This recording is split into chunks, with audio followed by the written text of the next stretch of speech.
ओम नमः शिवाय। ओम श्री विष्णुवे नमो नमः।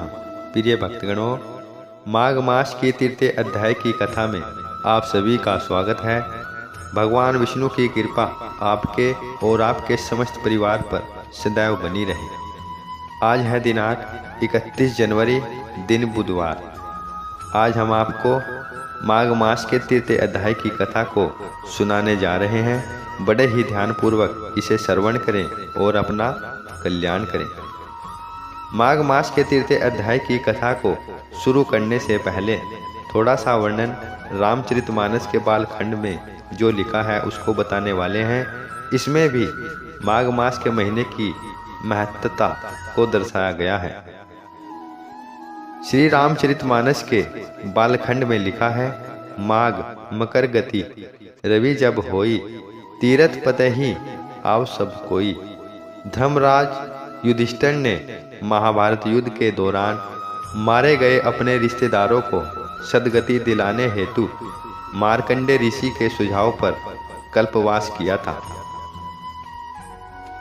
गौतम ऋषि द्वारा शापित इंद्रदेव को भी माघ स्नान के कारण श्राप से मुक्ति प्राप्त हुई थी। माघ मास में जो पवित्र नदियों में स्नान करता है उसे एक विशेष ऊर्जा प्राप्त होती है, जिससे उसका शरीर निरोगी और आध्यात्मिक शक्ति से संपन्न हो जाता है।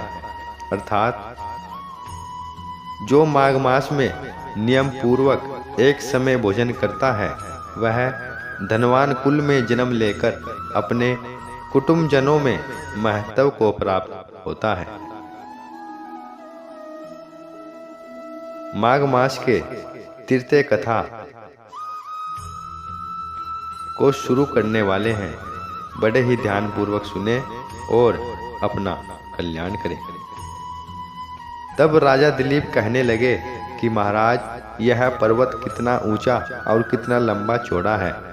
तब वशिष्ठ जी कहने लगे कि 36 योजन, 1 योजन 4 कोस का होता है। ऊंचा ऊपर चोटी में 10 योजन चौड़ा और नीचे 16 योजन चौड़ा है, जो हरी, चंदन, आम, मदार, देवदार और अर्जुन के वृक्षों को सुशोभित करता है।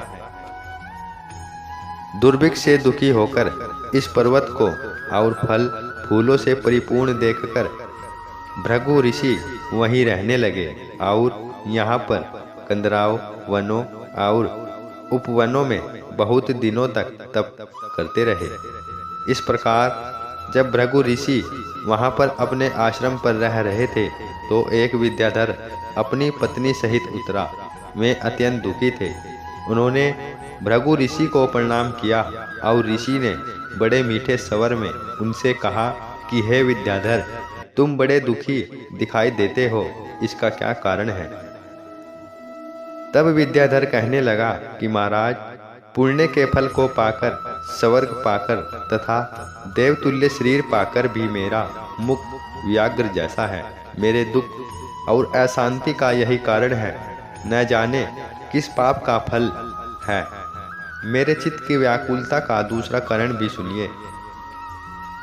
मेरी पत्नी अति रूपवती, मीठा वचन बोलने वाली, नाचने और गाने की कला में अति प्रवीण, शुद्ध चित्त वाली, 7 सुरों वाली, वीणा बजाने वाली, जिसने अपने कंठ से गाकर नारद जी को प्रसन्न किया।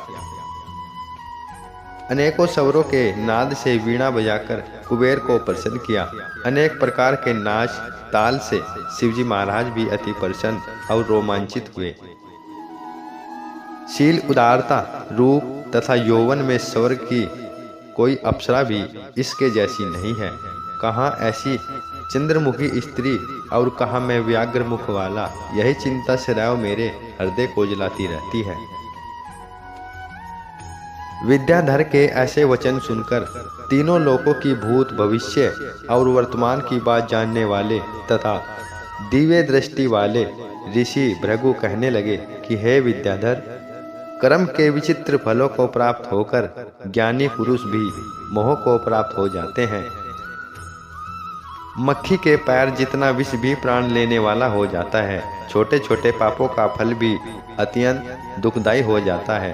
तुमने माघ मास की एकादशी का व्रत करके द्वादशी न आने तक शरीर में तेल लगाया, इसी पाप कर्म से व्याग्र हुए हो। एकादशी के दिन उपवास करके द्वादशी को तेल लगाने से राजा पुरुरवा ने भी कुरूप शरीर पाया था। तब वह अपने कुरूप शरीर को देखकर दुखी होकर हिमालय पर्वत पर देव सरोवर के किनारे पर गया। प्रीति पूर्वक शुद्ध स्नान कर कुशा के आसन पर बैठकर भगवान कमल नेत्र, शंख चक्र गदा पद्म के धारण करने वाले, पीताम्बर पहने हुए, वनमाला धारण किए हुए विष्णु का चिंतन करते राजा पुरुरवा ने 3 मास तक निराहार रहकर भगवान का चिंतन किया। इस प्रकार 7 जन्मों में प्रसन्न होने वाले भगवान राजा के 3 महीने के तप से ही अति प्रसन्न हो गए और माघ की शुक्ल पक्ष की एकादशी को प्रसन्न होकर भगवान ने अपने शंख के जल से राजा को पवित्र किया।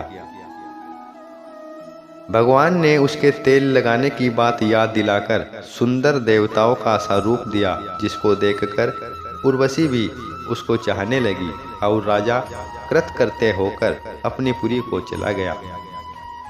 भृगु ऋषि कहने लगे कि हे विद्याधर, इसलिए तुम क्यों दुखी होते हो? यदि तुम अपना यह राक्षसी रूप छोड़ना चाहते हो तो मेरा कहना मानकर जल्दी ही पापों को नष्ट करने वाली हेमकूट नदी में माघ में स्नान करो, जहाँ पर ऋषि सिद्ध देवता निवास करते हैं। अब मैं इसकी विधि बतलाता हूँ। तुम्हारे भाग्य से माघ मास आज से 5वें दिन ही आने वाला है। पौष शुक्ल एकादशी से इस व्रत को आरंभ करो। भूमि पर सोना, जितेंद्रिय रहकर दिन में 3 समय स्नान करके महीना भर निराहार रहो। सब भोगों को त्याग कर तीनों समय भगवान विष्णु का पूजन करो। जब तुम द्वादशी को शिवजी स्तोत्र और मंत्रों से पूजन करोगे तो तुम्हारा मुख देखकर सभी चकित हो जाएंगे और तुम अपनी पत्नी के साथ सुख पूर्वक क्रीड़ा करोगे। माघ मास के प्रभाव को जानकर सदा माघ में स्नान करो। पाप दरिद्रता से बचने के लिए मनुष्य को सदा यत्न से माघ मास का स्नान करना चाहिए। स्नान करने वाला इस लोक तथा परलोक में सदा सुख पाता है।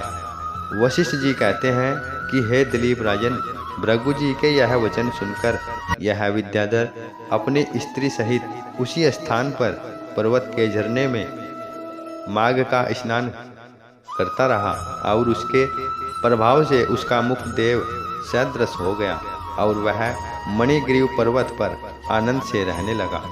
भृगु जी भी नियम की समाप्ति पर शिष्यों सहित या नदी के तट पर आ गए। प्रिय भक्तगणों, माघ मास के 3 अध्याय की कथा अभी हमने आपको बताई है। जो भी भक्तजन या पुरुष महिलाएं भगवान में आस्था और विश्वास रखकर इस कथा को सुनते या सुनाते हैं, भगवान विष्णु उनके घर में धन धान्य के भंडार भर देते हैं और अपनी कृपा दृष्टि सदैव अपने भक्तों पर बनाए रखते हैं। प्रिय भक्तगणों, उम्मीद करते हैं यह कथा निश्चय ही आपका कल्याण करेगी। इस कथा को ध्यानपूर्वक देखें और सुने और अपना कल्याण करें। राधे राधे। जय श्री विष्णुवे। नमो नमः।